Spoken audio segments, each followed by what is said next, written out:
Hello, my name is Stacy Sickler, and I am the project manager for the Center for Medicinal Mindfulness and the director of the Medicinal Mindfulness Foundation. Thank you for joining us for another conversation in our Psychedelic Therapy is Already Legal series. If you haven't watched our first video of the series, I encourage you to check it out. It's pretty good. Today, we are covering a new topic. Medicinal Mindfulness says that one of their services they provide is psychedelic spiritual care. So what does that mean? Joining me in the conversation are three practitioners who offer psychedelic spiritual care. We'll begin by having them introduce themselves by sharing how they got connected to this work and how they practice psychedelic spiritual care. Kristen, let's start with you. Thanks, Stacy. So my name is Kristen Psaki, and some of my background, I guess to start and begin, is I come to this work as an ordained Unitarian Universalist minister. So trained as a minister, and part of that has included trained as a chaplain, a crisis chaplain, an end-of-life care chaplain. I have training in our psychedelic sitter school program in mindfulness-based psychedelic therapy, as well as trained with the Polaris Insight Center in ketamine-assisted therapy. And in addition to being a practitioner with the clinic, I also work with our training team. So part of how I came into this work, like one thread I'd love to share is I think in my own search for healing and connection, feeling called towards plant medicines and specifically working with plant medicines and psychedelics in a ceremonial container. And through that journey of connecting to those spaces, found a balm for my own struggles with my own depression and anxiety. And a part of that came through a felt experience with these medicines and in community with something greater than myself. It nourished what I would talk about as my spirit. And that kind of connects to one of the ways I think about what psychedelic spiritual care is and how I do this work, which is sitting with this sense of spirit, right? Mind, body, heart, and spirit. So what is that part of us, and what is that part of us longing to connect to and to be fed by and be nourished?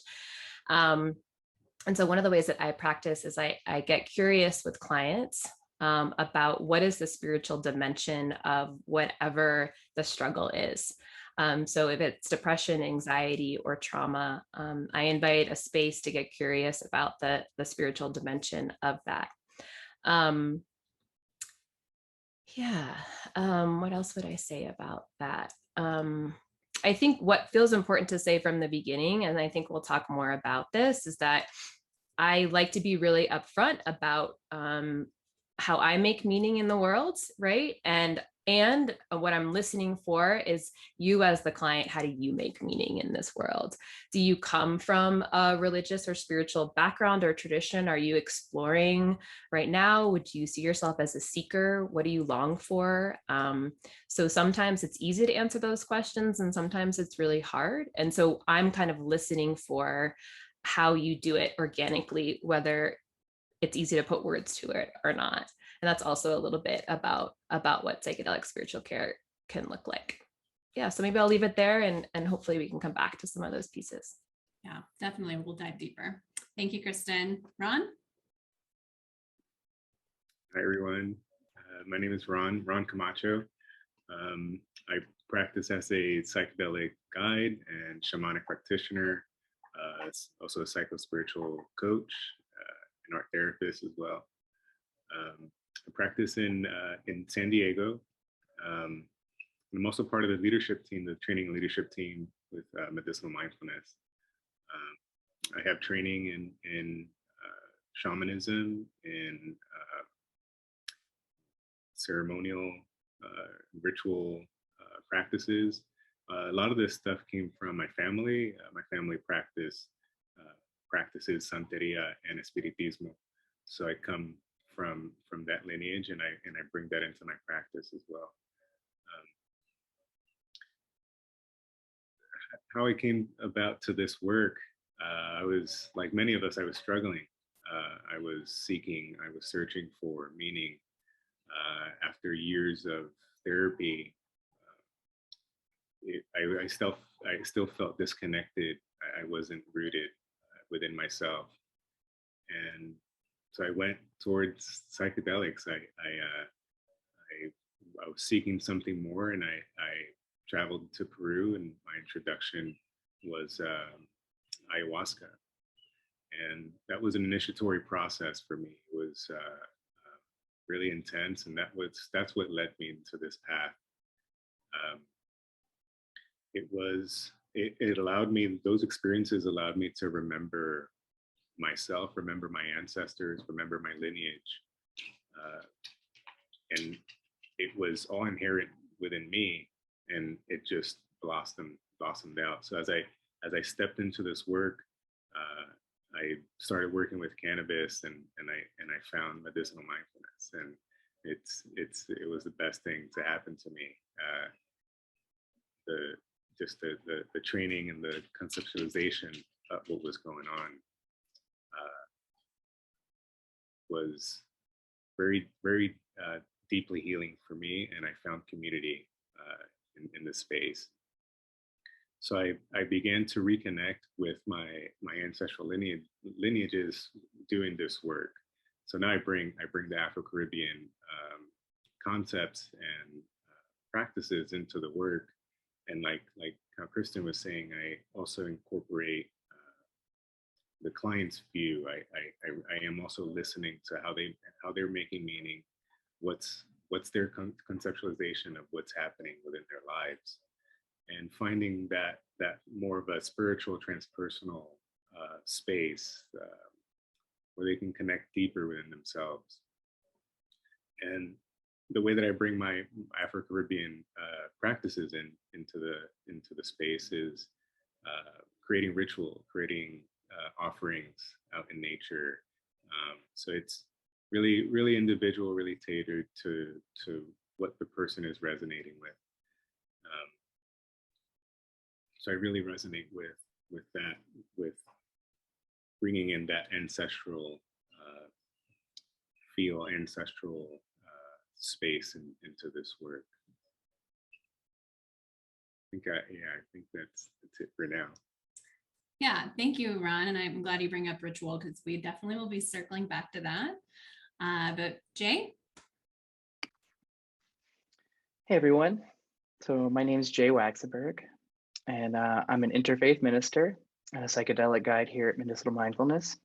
And on the training side, I'm the training program director for the Sitter School and also for the DMTX program.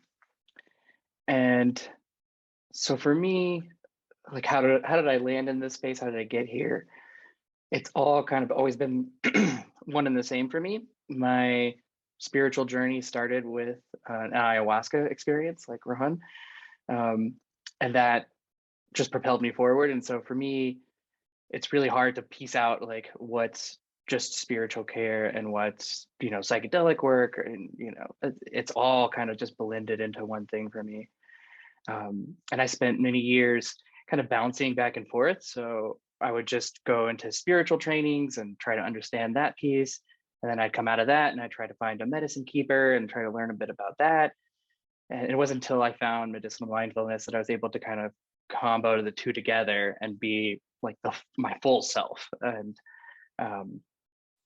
so, went through all of our Sitter School trainings, did the Polaris ketamine trainings, and just eating it all up, because here in medicinal mindfulness, the combination of being able to hold the spiritual stuff as well as the psychedelic stuff just speaks to my heart and to my path and to everything that I want to put into this world and be a part of.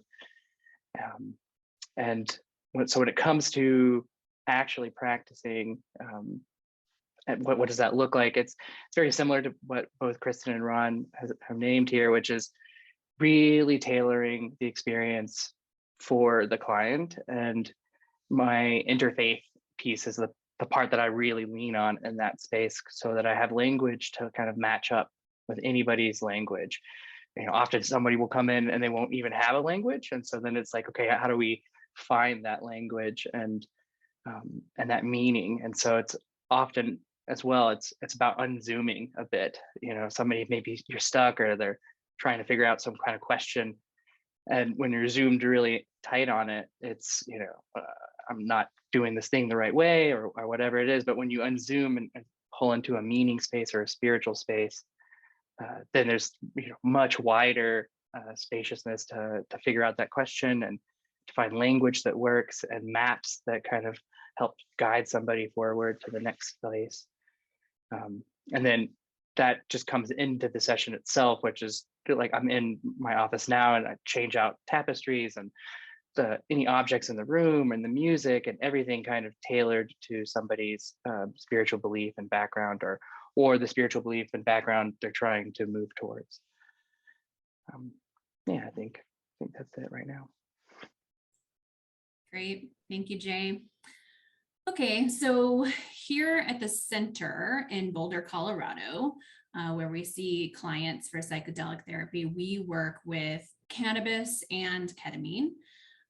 So you all can talk about either medicine. I know Ron is in California and works with cannabis. And you can talk more about you can talk about that specifically, maybe not ketamine, but how do you personally relate to the medicine, and how does that play into making it a spiritual practice?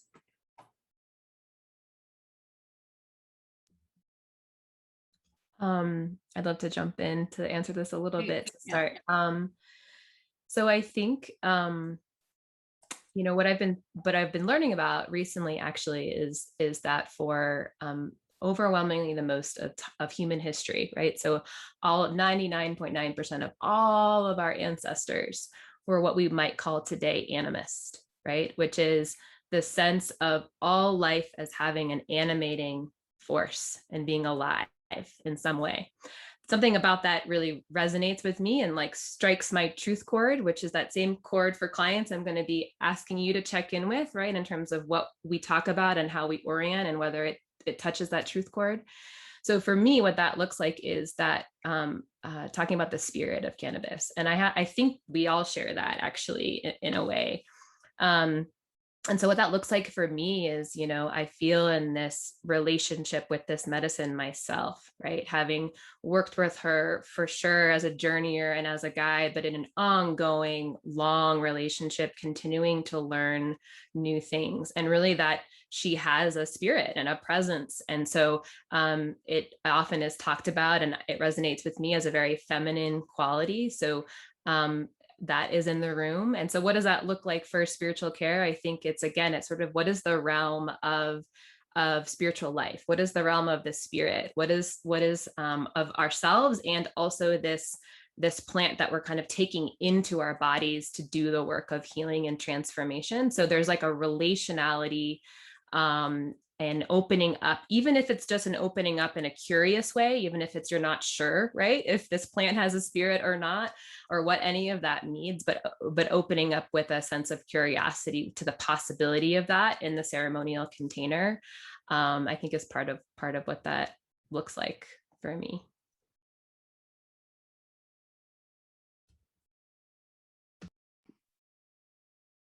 Yeah, for me, having this relationship with cannabis is a relationship with the spirit for me. It's like how Kristen was saying. For me, there's a spectrum of this spirit, this plant that can allow you to tap into different parts of the self and beyond. And being in relationship with this plant for me has allowed me to build a bridge to that other side, to whatever that side is. You can conceptualize it however you'd like. In a shamanic practice, the practice of falling into trance to connect with spirit is pretty universal. So my relationship with cannabis is that it's being in a symbiotic relationship with her so she can be a bridge to take me to these other realms so I can see, so I can feel, so I can gain information.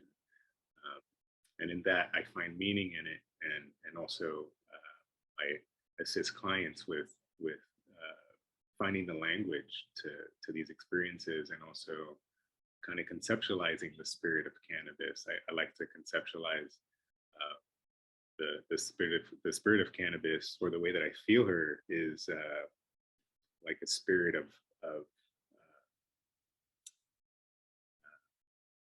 time and shadow. She gets into the cracks. She's a weed, so she grows everywhere. She gets into the little cracks, into our bodies, and we feel that in our muscles, in our skeletal muscle when we're in the journey work.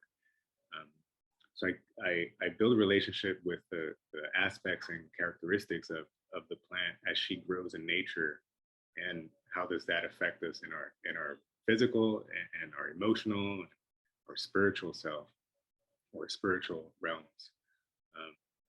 So that's how I build. I don't know if I answered the question. I think that's how I build my relationship with cannabis.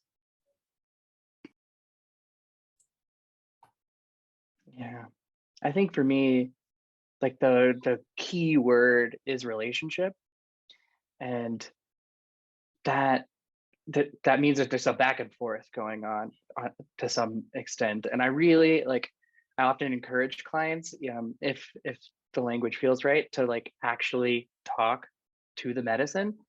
And that's one of the biggest pieces for me, is being in communication with it. So like as I'm grinding it up, I'm talking to it, and I'm asking, like, this is what I'm really looking for today. What can I offer you in order to move into that space? And so much of cannabis in particular for me is just about moving from the head to the heart. And that's like the key movement that happens for me when I'm in relationship with it. And often, and then there's space, like all things happen when I'm in the heart space instead of the head space. I'm in the head space, I'm like, what am I doing? I'm talking to this plant right now. Like, this doesn't make any sense. And then I'll imbibe it, and then I move down into my heart, and all of a sudden it's like, oh, I really need to bring more gratitude in right now. Like, that's what the medicine's asking for right now, and that's what my heart's asking for. And then all of a sudden I'm in this new space where gratitude's all around me, and that's the thing I'm working with in that moment. And so it's really about listening.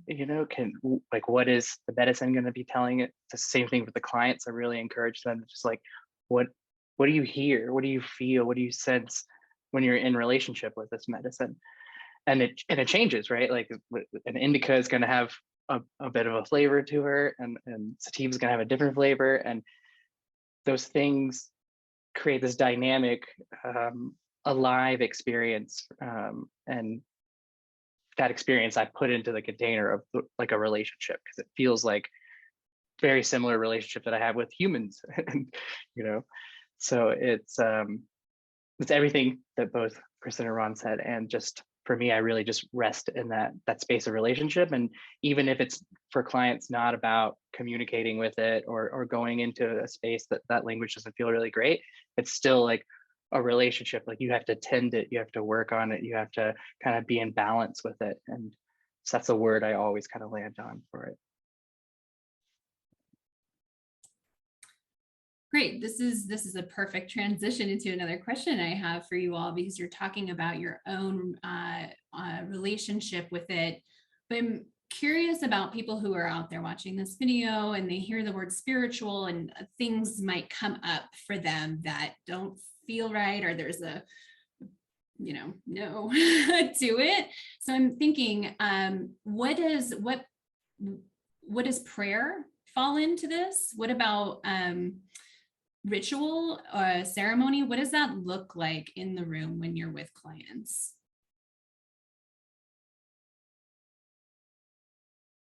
Particularly maybe ones who are interested, but they're curious, that they're not there yet. So what does that conversation look like? What do you bring into the room? And anybody can jump in at any time, Well, I just want to like really honor the realness of spiritual and religious trauma that I think many, many, many, many, many of us have and are connected to in ways that I think personal experiences of really not life-giving and maybe even harming or traumatizing experiences in religious traditions, organizations. You know, speaking really generally, I think often, and even in my own experience, I think a certain brand, a certain version of Christianity kind of owned spirituality for me for a long time until I was sort of able to be exposed to other ways of being in relationships, to sort of this deep inner well within me that longs for connection to something greater than myself, of which sometimes I talk about as being love, sometimes I talk about as being community, sometimes I talk about as being the sacred or divine, and language always falls short. So it's always just like efforts at trying to describe something that is inherently ineffable in my experience. So I just want to like honor that part and those experiences. And I think prayer is a word that I think for many has been hijacked, right, by, again, certain traditions, whether we have those experiences personally or what it means to in dominant culture, being a Christian patriarchal dominant culture, right? So it's like, what does it mean to reclaim that word? And I think what that looks like for me in my practice personally, and what I offer in conversation with clients, right? To have a conversation about prayer. Is that a word that is resonant that we can use? We can shift to meditation.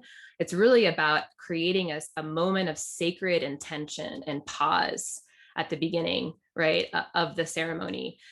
Prayer for me is a way of taking a few deep breaths and trying to sink down into my heart and name authentically whatever is on my heart. And what that looks like at the beginning of ceremony is really inviting in support, right? Inviting in the support of the unseen world, right? So whether that's a sense of being oriented in terms of directions or space and time, or inviting in the spirit of the river or the mountains or a beloved dog, right?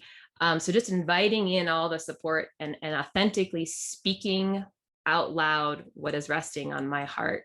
That's a lot of what prayer is to me. And I find that an intentional moment of not just silently breathing, but really speaking words and really asking for that support and inviting it in from a place of gratitude is part of what creates a container to allow this deep journey work, right? Because as your guide, I am playing a role and I'm just a part, right? You and your own inner healer, like what a huge, crucial part of the journey, the medicine as well, the ceremony as well, all the support we call in, it's like a big supportive container.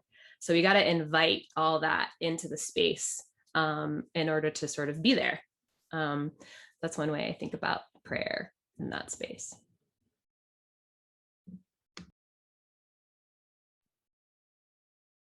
Yeah, I resonate with what Kristen was saying. For me, it's ritual prayer is that communication with myself and what I consider to be spirit, and everything else around me. That relationship with myself and my environment, the relationship with myself and the stars and the earth, and setting a prayer for me is it is that intention setting, and also just open communication, speaking your truth to whoever, to the universe or whatever it may be. And I also have a similar experience where it brings me down to my heart, and now I'm more open to the possibilities of this ceremony, open to the possibilities of the medicine, and what the medicine can bring to me. To me, ritual and ceremony, some may have an aversion or may not even understand what spiritual means or spirituality. And sometimes it can get labeled as woo-woo or out there. And to me, it doesn't have to be something spiritual. Doesn't have to be something like that or full of glitter and stuff. It can be a sunset that you're watching, and you're tapping into your heart. You're tapping into that sunset, into what that experience is like. To me, that can be a very spiritual experience. So a spiritual experience, or the term spiritual, can mean so many things to people. And I like to just normalize our everyday spiritual experiences that we kind of minimize and brush off to the side. I think these experiences could be more common than we think, and that's why I personally practice ritual to maintain that relationship, to maintain that alignment with spirit and with myself.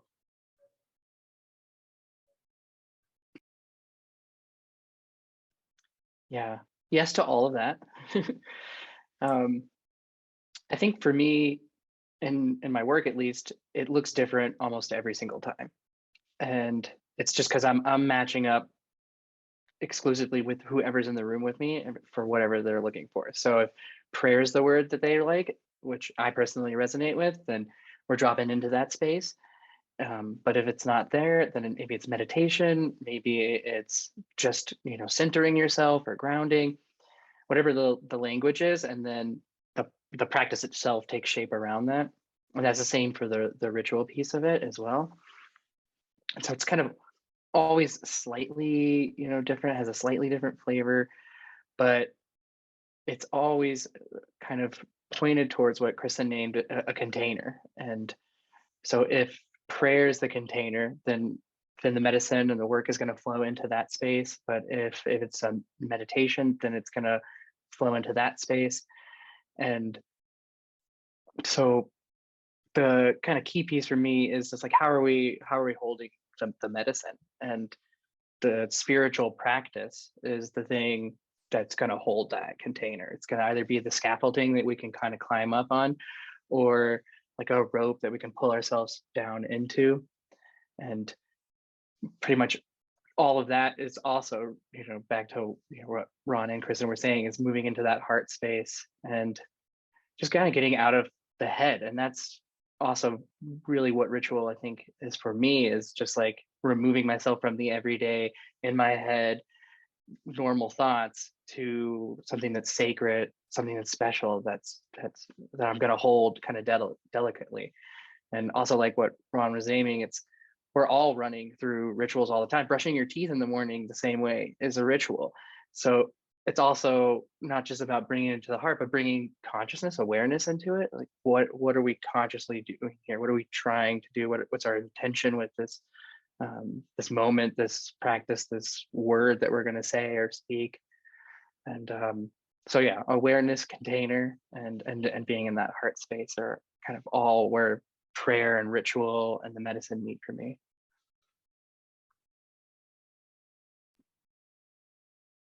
I love that. Can I jump in? Yeah, I just wanted to jump in and reflect on what Jay was saying, and that embodiment piece to the spirituality is that ritual for me, is embodying the spiritual with ritual. And it doesn't have, and it can be really practical. We have a really, as human beings, we have a really close relationship with water, where a lot of us shower every day, twice a day, sometimes even, right? And that's a ritual that we do, that we have with the element of water, and we don't even think about it. So a lot of these rituals stem from practicality, and eventually it turns into tradition.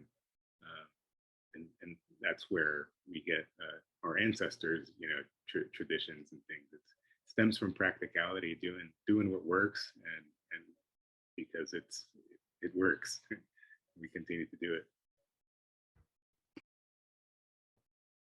Great. I love that you brought that in, Ron.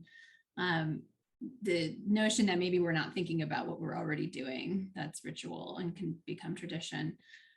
I'm thinking about a potential client looking at the medicinal mindfulness services and toggling between spiritual care and going the more, I don't want to say more, I want to say, or going with a traditional counselor, right? We here at the center have an intake process that a potential client would go through, where there's a conversation to see where you're at and where you want to go. And then there's a session with the practitioner you're matched with to have more of a conversation and to dive a little bit deeper.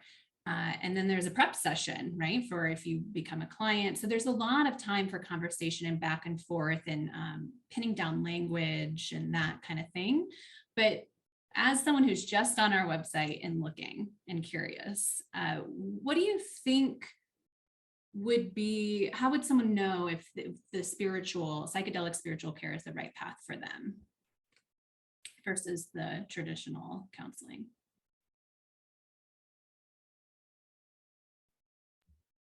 I think what's interesting about our clinic is that the ministers and shamanic practitioners, we work in pretty similar ways, actually, as to the licensed therapists. There's a lot of shared values in terms of bringing in ritual and ceremony and the sacredness of the container as it, again, kind of meets the truth of the client. I would say, though, some specific ways that would sort of, I would invite you to check out Psychedelic Spiritual Care to see if it's the right fit for you. We do have a page on the website that kind of talks a little bit more about this, which might be helpful. But some big things, if you feel like you're in a threshold of your life, whether that's a beginning or an ending, right, which come all the time, every moment, every day, and sometimes in bigger moments, whether that's a birth or a death, or a diagnosis, or a divorce, or changing jobs, or moving, a threshold space can often invite, if you're in a threshold and also curious, I think, about your own spiritual life, or working in relationship to some of the things we've been talking about and different language we've been using for it.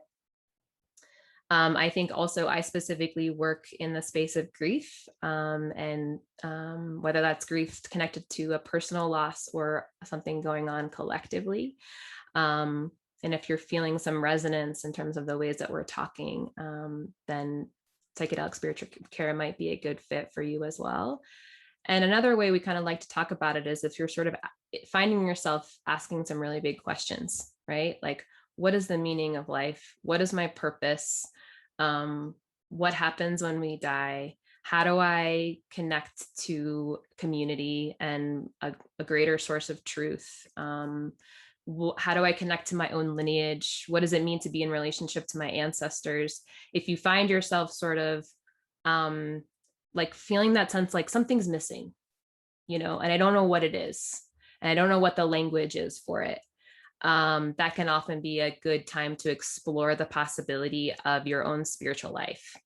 And again, I think as we're all trying to really emphasize, it's really about you, and we're listening for what that is within you.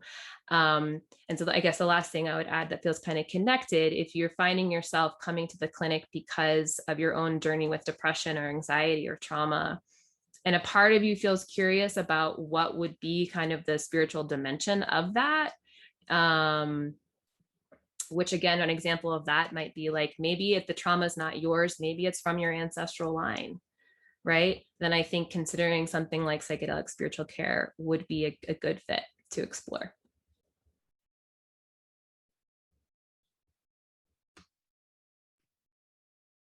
Yeah, I second Kristen's share. Yeah, for me, it would be like a more existential something. Is less about a specific problem that's presenting, and they want to go work through that, and then that'll be it. For me, it's more about there's an existential something more than what's happening. There's another level. There's something deeper there that the person might be aware of their trauma, but there's something with this trauma or event that leads to something in the past or past in ancestors or past lives or something like that that resonates with them.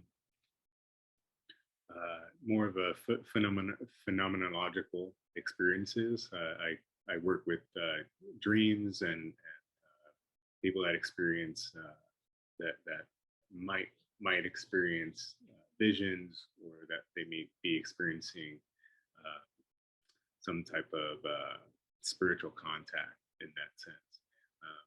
And for me, that would be an indication that a person would benefit from spiritual care, to take a little bit a different look at, a different approach to these other experiences and other realms.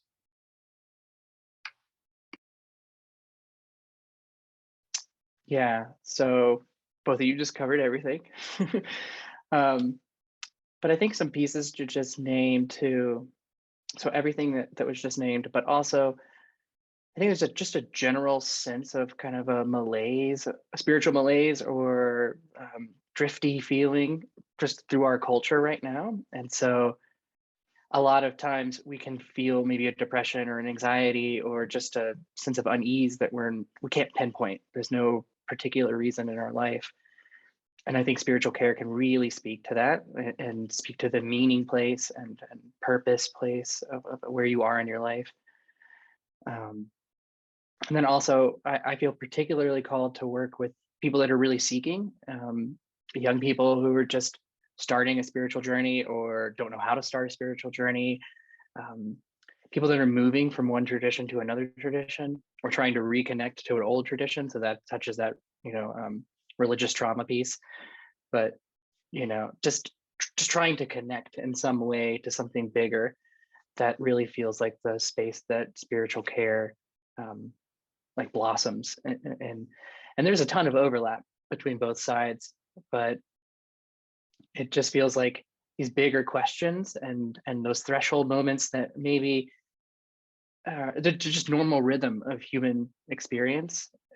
Somebody's going to die in your life, you're going to get married, you're going to have a big choice point, and you don't necessarily need to go into a therapy program and to really move through that process. Maybe you just need to sink deeply into that question with somebody. And that's where I really think spiritual care also does really great. It's great at helping us find our own answers. So instead of, maybe here's this model for what it's supposed to do, it's maybe we'll just create space for you to answer that question for yourself. Yeah. Can I jump in with one other thing that Jay made me think of is I am also thinking about like this moment we're in as a collective, right? And I think that if you are someone who, based upon any number of collective traumas we could talk about right now, if you're feeling you're like the way of orienting in the world or the way you've made meaning is being like rocked and disrupted, and like you would never, maybe you wouldn't even talk about it like that, this is how I make meaning in the world, but now that we're intentionally talking about it, you can see that it's kind of being shifted or rocked or bowled over potentially. I think also psychedelic spiritual care could be a place of support for you, of again kind of returning to really, really ancient practices, turning down all the noise, being able to listen to the deepest truth within yourself, in partnership with our oldest teachers, which are plants, to be like, how do I move forward now? Like, I'm alive in this moment, this is what's happening now, how do I move forward, make meaning, find my purpose, my place, given what's happening in the world right now? Yeah. Oh, thanks for mentioning that. I think that covers, like, that resonates with me, so I'd be surprised that it wasn't resonating with a lot of people. Ron, did you want to jump in? Yeah, I think what both Jay and Kristen was mentioning is great for folks that have intense psychedelic experiences, maybe a bad trip or hyper real experience or a full-blown spiritual initiation, where psychedelic spiritual care can be really beneficial for unpacking that experience and kind of making meaning out of that experience, and not be blown out of context or blown out of the water, like we say. So we can able to use spiritual care as this integration for these big spiritual experiences or initiations that happen in psychedelic experiences. Yeah, great. Thank you, Ron, and everyone. Before we wrap up, I feel like we did cover a lot. Like, I'm personally sold. It's like, okay, go to the website and like sign up. I think I need this. But for anybody else that may not be, is there anything on you all that you're thinking, like, I didn't share this and this is really important to me and to what I do? Is there anything else before we wrap up? And it's okay if there's not, because we did cover a lot of ground. I think actually something that Ron had just said, which is just like integration piece. And so even if you're not spiritual and you're just a psychedelic person, or you just like cannabis and you're just working with that, and you have some kind of big experience, I think spiritual practice and spiritual care is an integration, like, period. Like, how do you pray? How do you wake up in the morning? How do you go to sleep? Like, that can help integrate pretty much any psychedelic experience across the board. And often, even if I'm not working with somebody directly with medicine, it's helping them integrate a big ayahuasca experience or a crazy mushroom experience that they had, or even other ketamine clinics experiences, and being able to put it into a container and a language that is, that I use the word spiritual for, but it could just be what's a good rhythm or good ritual in your life to help you sync up and move through whatever experience you have.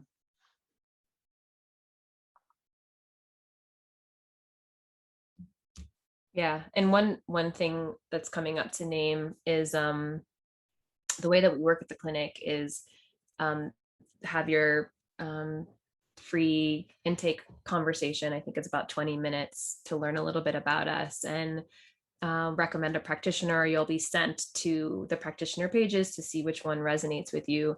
We always start with an initial session with a practitioner, right? And so that's a good time to get to know each other a little bit, talk more about what this space is, to see if it resonates with you to move forward fully with an actual medicine session and journey work. And I think what I want to say about that is, if there's, I'll speak for myself, but I have a feeling Jay and Ron also work in the same way, is I'm really interested in truth, right? What's true, right? That's the gold. That's like the gold thread we want to follow. So if you're like, yes, I'm interested. No, I'm not. I'm not spiritual. Yes, I am. No, like, that's great. Like, come with that.